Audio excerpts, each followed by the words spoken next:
Hello everyone, thank you so much for stopping by. So my name is Hamza, I'm a career coach, and today I want to talk to you about a little bit of a frustration. I'm also a recruiter, and so this morning I've been, speaking to a few clients. One of them gave me a feedback that I thought I would share with you. So this is a very big company, obviously, I work with, and basically 2 weeks ago I introduced a CV to that company.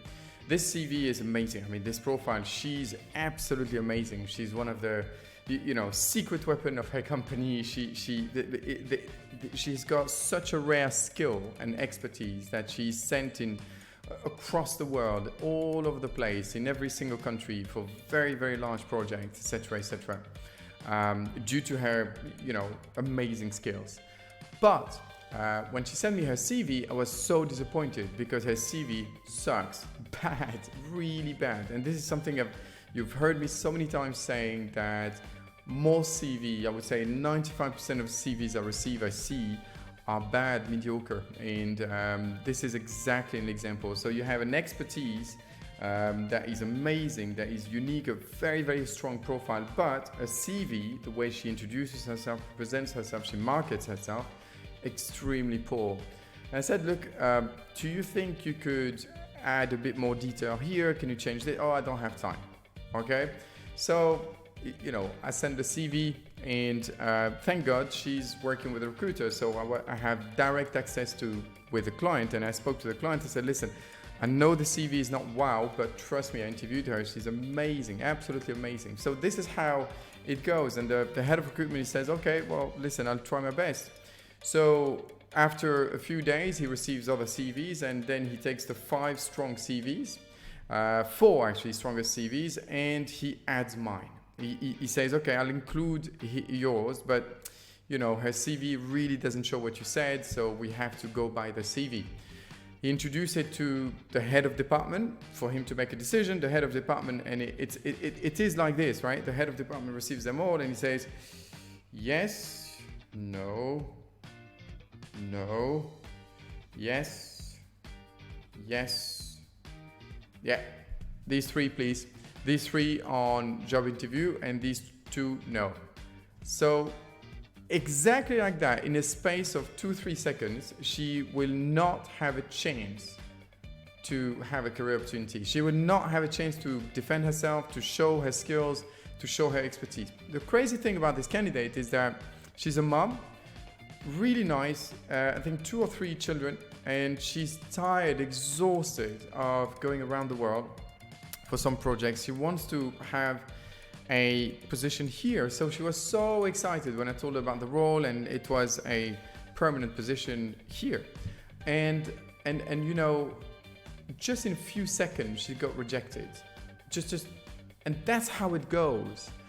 Because especially in times of crisis, employers receive so many CVs that they don't have time to give it a shot, to try, to, okay, then I'll speak to her quickly.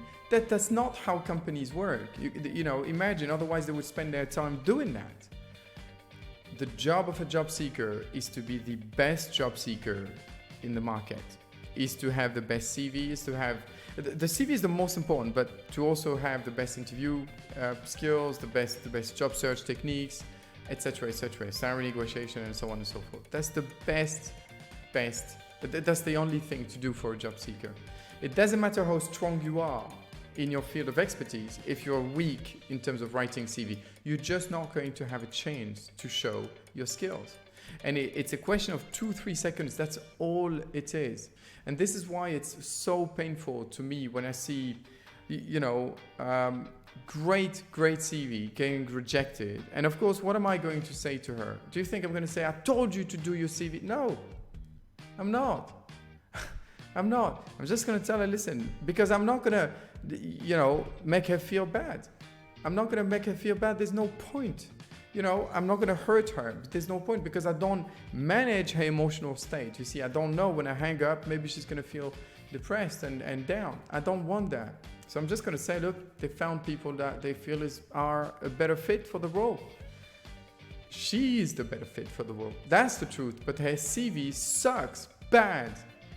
So I want to say this to everyone, to all those who are following me. As I can see, there's a few people watching, and thank you for that, guys. But I wanted to share this with you because I really, really hope that you will take that CV or resume if you're in the US, and you work on it hard, and you really, really work it, rework it. Remember, it's hard to see the big picture when you are in the frame. So even if for you it looks like a good CV, you're in the frame, you can't actually see the big picture. Ask recruiters, ask recruitment companies, because these guys see CVs all the way. The main purpose of a recruitment company is to create interviews. So they want these CVs to be successful, because that's how we can potentially make a living. So if your CV is not well written, they will spot it. They might not have the skill to show you why and what to put, etc., because they don't write CV for a living, but they can tell you if it's a good CV or not. Ask other people. Please ask professionals, not your friends. Not your friends. Ask professionals, okay? And that's what I wanted to say. Work on your CV all the time. Improve it. Read it again. Improve every sentence. Either a sentence means every single sentence needs to translate, needs to allude to one of the two things. Either it alludes to a powerful skill or it alludes to a powerful result. If you don't have a sentence that alludes to a powerful skill or a powerful result, change that sentence, period. On my channel, Name Your Career, I have free courses on how to make CVs, how to write CVs that rock. I wrote a bestseller, The Job Seeker and the Coach. Read the first 3 chapters and see if this is for you. But please do not assume that because you found work before with your current CV that you're going to be able to find work today. Today is much harder. There's much more competition, much more competition. Look at how many applicants there is for LinkedIn jobs or any other jobs. There is tons of competition. The CVs that are going to come out, that stand out, are not necessarily people that are better than you. Maybe they're less good than you, but if their profile stands out, they're going to have a chance. You're not. So please go through this. Have a look at the first 3 chapters of the book, because I explain to you exactly how I write CVs for my client. I do this for a living and I write CVs for a living. So in this book, I reveal absolutely my method. In fact, you can literally become a career coach if you read the book. Okay, so that's all I say. And by the way, I'm not doing this for money. Even if you buy the book, it might make me $1.30. So I'm not going to become a millionaire tomorrow, but I wrote this book because I really, want to end this widespread mediocrity when it comes to job seekers. Everyone copies with each other. Most CVs are written by copying on someone else's profile on LinkedIn or 3-4 people on profile on LinkedIn. And mediocrity generates more mediocrity because 95% of the CVs that I read are bad or mediocre or very average at best. So please don't fall into this trap, especially if you're on a lookout for a job. Now is the time to stand out, because the CV is the one competitive advantage that can give you an edge over competitors, even if these competitors are stronger than you.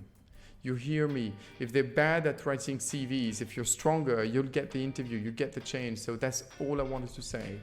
I hope you guys are keeping safe during these crazy times. I hope that this video is useful. Please share it. Feel free to comment. Don't hesitate to comment, and I will definitely create a video and answer if I feel this is something that could help others. Don't hesitate to ask questions either. I will speak to you soon. My name is Hamza Zawali from nameyourcareer.com. Thank you very much. Bye-bye.